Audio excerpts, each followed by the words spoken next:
Hello everyone, welcome back to my channel. तो हम पहुंच चुके थे चूड़धार पहले दिन। तो हम उसी दिन संत गुरु जी से मिलने के बाद ये उनका सराय था जहां हम रुके थे। उनका फ्रंट पे एंट्री थी, तो हमारी ये बैक डोर वाली एंट्री थी जहां से सभी श्रद्धालुओं को आना जाना अलाउ था। तो हम रुके हुए थे यहाँ, सारे फ्रेंड्स और भी यहाँ पर काफ़ी सारे लोग थे जो यहाँ पर रुके हुए थे। तो ये कॉरिडोर था और ये साइड वाले रूम्स थे हम सबके लिए, श्रद्धालुओं के लिए। और नीचे भी रूम थे और ऊपर भी, और जो पीछे वाले रूम्स थे ये खुद उनके जो पंडित जी लोग रहते थे वो। ये वाला हमारा रूम था और बड़ा अच्छा रूम था, बिल्कुल गर्म। और ये साइड में हमारे लिए शेल्फ़ लगी हुई थी बैग वगैरह रखने के लिए। तो फिर हमने चाय पानी हो गया था, उसके बाद हमें लगी थी ठंड, हम चले गए इनके किचन में। तो ये किचन था इनका, बड़े बड़े बर्तन, पीतल के बर्तन ये लोग ज़्यादातर यूज़ करते हैं वहाँ पर खाना बनाने के लिए। तो ये भैया थे जो आटा गूंद रहे थे।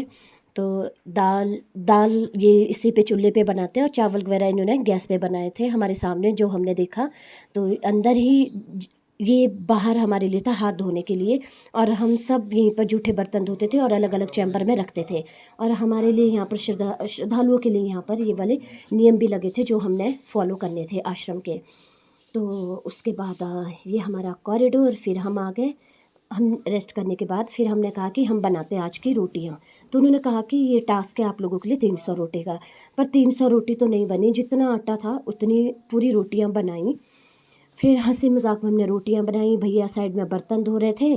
तो फिर उसके बाद हम गए आरती के लिए। 7:25 आरती का टाइम था शाम का।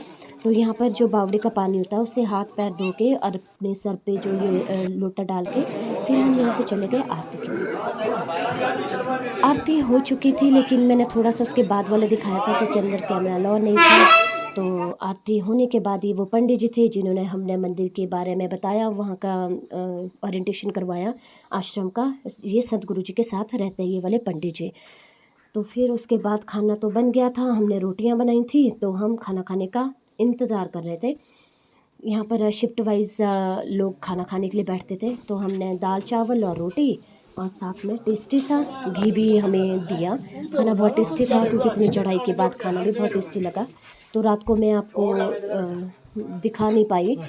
उसके बाद नेक्स्ट डे मॉर्निंग हम लोग गए शिरगुल देवता के दर्शन करने।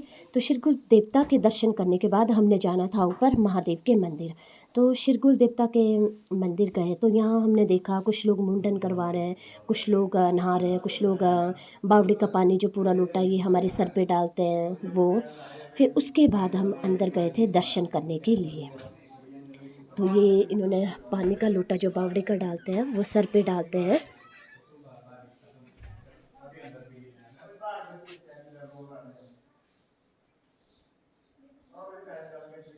उस दिन गुरु पूर्णिमा भी थी, तो पंडित जी बाहर हलवा दे रहे थे। तो ये हम लोगों ने अंदर भोग चढ़ाया। भोग चढ़ाने के बाद आशीर्वाद लेके हमने जो अंदर शिरगुल देवता जी थे वहाँ पर। लेकिन यहाँ पर ना और भी लोग आए थे जो अपना देवता लेके आए थे यहाँ पर चूड़धार, हमने उनको भी देखा। तो यहाँ के दर्शन करने के बाद हम लोग चले शिवलिंग पर। चलो चलो। जिनके दर्शन हो गए चलाते साल गाओ जी। तो हमारी चढ़ाई होगी शुरू। शिरगुल देवता से मिलने के बाद हम चल पड़े महादेव से मिलने ऊपर, सबसे चोटी पे जो सबसे हाइट पे रहता है। ये रास्ते ऐसे थे, पथरीले रास्ते, बिल्कुल कहीं जंप मारना पड़ रहा है, कहीं क्रॉस करने पड़ रहे हैं। इतना सुंदर वो था चलने के लिए भी और देखने के लिए भी। यहाँ का जो व्यू था ऐसा लग रहा था आसमान, बिल्कुल हम आसमान के करीब है। ये जो नीचे है ये नाक की शेप में ये जो पत्थर है, यहाँ पर चूरू का परिवार रहता है। तो उनसे मिलते हैं बाद में। अभी चले हम ऊपर शिवलिंग पे। काफ़ी चढ़ाई थी, थक भी गए थे हम लोग। लेकिन ये जो रास्ते हैं ना ये कभी आपको खाली नहीं मिलेंगे, ये लोगों से भरे हुए मिलेंगे। यहाँ इतने श्रद्धालु, इतने लोग आते हैं ना। तो हम पहुँच चुके थे नज़दीक, तो हमने यहाँ शूज़ खोल के, सभी ने यहाँ पर शूज़ खोल के फिर हम लोग ऊपर गए शिवलिंग पर।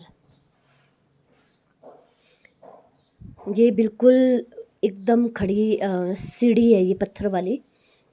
लो जी, अब हो गए हमारे दर्शन हमारे महादेव जी के। जो हमारी मन्नतें थी वो हमारी पूरी होगी यहाँ के। तो यहाँ बहुत ज़्यादा ठंड थी, हवा चल रही थी, लेकिन हम इतनी जल्दी आ गए थे ना, ऊपर 8 बजे पहुँच गए थे। फिर अभी ठीक था, नहीं तो इसके बाद तो फॉग शुरू हो गया था यहाँ पर। तो यहाँ के दर्शन करने के बाद फिर हमने यहाँ पर भी भोग लिया। भोग लेने के बाद हमने थोड़ी फ़ोटोग्राफी की। फिर हम उसके बाद चल पड़े वापस नीचे चुरू की फैमिली से मिलने। ये थी उतराई। जो बिल्कुल मतलब रास्ते तो सही थे, अच्छा था, लेकिन यहाँ से जाने के बाद हमने नीचे देखा जहाँ पर जो नाव की शेप में जो पत्थर था वहाँ पर इतने सारे लोग थे, और वो लोग मतलब महादेव महादेव करके इतनी ज़ोर ज़ोर से बोले जा रहे थे। मतलब इतना अच्छा लग रहा था, इतनी कोई लोग रास्ते में भजन लगा रहे हैं, कोई रास्ते में नाच रहे हैं, इतना अच्छा था। लेकिन नीचे को तो इतने थके नहीं, पर ठीक था, चलने के लिए भी ठीक था। तो वहाँ पर इतना क्राउड था नीचे। ये है वो पत्थर जहाँ हमने जाना है नीचे।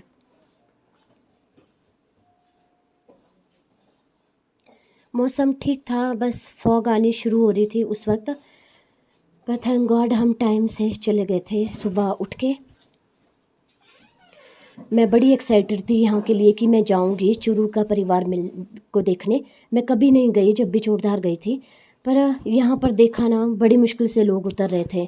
तो चढ़े कैसे हो गए वो तो मैंने नहीं देखा, पर उतरते उनको देख के मैंने तो हिम्मत हार दी। हम सब ने ही हार दी, मतलब मैं ही नहीं थी एक अकेले। फिर हमने यहाँ से कैंसिल कर दिया कि हम नहीं जाएंगे ऊपर। पर फिर वहाँ से हम लोग वापस हो गए। तो ये हम गए दूसरे रास्ते से, आए हम दूसरे रास्ते से। तो हम पहुँच गए वापस शिरगुल के मंदिर। तो शिरगुल के मंदिर के बाद हम चले यहाँ से वापस, अपना सामान लेके हम चले गए वापस। हमने यहाँ पर ब्रेकफास्ट भी किया था ढाबे में बाहर। वो बोल रहे थे हमें कि दिन का लंच करके यहीं से चले जाओ। उस दिन गुरु पूर्णिमा थी, तो उस वक्त पहले भोग बनना था वहाँ पर हमने नहीं खाया, हम चल पड़े। तो रास्ते में मैं काला बाग में हमने खाई मैगी। तो मैगी बिल्कुल भी टेस्टी नहीं थी, पर फिर भी खा ली। खाने के बाद वहाँ पर हर छोटे छोटे बोर्ड में यही लिखा था, चूड़ेश्वर महादेव की पावन धरती की स्वच्छता और पवित्रता बनाए रखने का विशेष ध्यान रखें। तो ये हर जगह छोटे छोटे बोर्ड लगे हुए थे पूरे ऊपर रास्ते में, जब हमने नीचे से चढ़ना शुरू किया था। ये डस्टबिन इस तरह के बनाए हुए थे जलाने के लिए वहाँ पर। हमने बाद में कूड़ा जला के हम पहुँच गए नीचे मंडहा। मंडहा से गाड़ियाँ लगी रहती है चूड़सरां के लिए हमेशा। तो चूड़सरां बोलते हैं, जब चूड़धार जाते हैं तो चूड़सरां वाले मंदिर है जो बिजट महाराज जी का है, वहाँ के दर्शन भी ज़रूर लेने होते हैं। तो फिर हम पहुँच गए चूड़सरां, जो था हरा भरा इतना सुंदर गांव, ठंडा, चाहे गर्मी हो सर्दी हो हमेशा ठंडा रहता है। हम तो और ये वाली सीढ़ियाँ थी जो मंदिर तक जाती थी। तो हम चले गए बिजट महाराज जी से मिलने। तो वहाँ पर ये बड़ी सी बिल्डिंग है स्कूल की, गवर्नमेंट स्कूल। तो हमने यहाँ पर प्रसाद लिया और चले गए हम बिजट महाराज जी के मंदिर। तो ये मंदिर था, मंदिर के ऑपोजिट सराय है यहाँ पर। जो बाहर से लोग आते हैं उनके लिए स्टे करने के लिए भी यहाँ पर फैसिलिटी है। तो उसके बाद हम चले गए थे अंदर, लेकिन अंदर ये जो बिजट महाराज जी है ये तीसरे फ्लोर में रहता है। तो वहाँ पर कैमरा अलाउ नहीं था। हमारा बैग, कैमरा, पर्स सब कुछ हमारे को नीचे छोड़ना पड़ता था। तो ये मंदिर था, कुछ नया बन रहा है, तो हाथ पैर धो के फिर हम चले गए बिजट महाराज जी के दर्शन करने। तो उसके बाद हम लोग आए वापस। यह दबास कैंची जहाँ से हमने एंट्री की थी, अब एग्ज़िट भी हमने वहीं किया। तो आगे गया शिमला के लिए ये रोड, और ये नीचे गया हमारे नेरवा के लिए। तो नेरवा से ही उत्तराखंड वाले लोग भी नेरवा से होके ही आते हैं। तो ये रास्ता हमारा नेरवा के लिए था। तो फाइनली हमारा ये वाला ट्रिप हो गया था ख़त्म। हम पहुंच गए भट्टीनाला। भट्टीनाला से ही सामने आगे ये दिख रहा है हमारा नेरवा। तो ये था हमारा नेरवा। फाइनली मैं पहुंच गई हूँ घर, और ये थकान भरा ट्रिप हो गया हमारा ख़त्म। तो कल जाना है ड्यूटी और ऊपर से। तो आज का व्लॉग मैं यहीं एंड करती हूँ। तो प्लीज़ आप लोग भी आना हमारे चूड़धार, और आना वही जो चल सकता है, क्योंकि मैं तो नहीं चल सकती। मेरा तो बस पता नहीं मैं कब जाऊँ दोबारा। बट लगता है ना कि महादेव से हम बार बार मिले, पर वो जो चढ़ाई है ना वो तो मार ही देती है। चलो आज का व्लॉग मैं यहीं एंड करती हूँ। तो मिलते हैं अपने नेक्स्ट व्लॉग में। तो प्लीज़ मेरा वीडियो आपको अच्छा लगे तो लाइक, शेयर एंड सब्सक्राइब कर देना। Thank you, bye bye.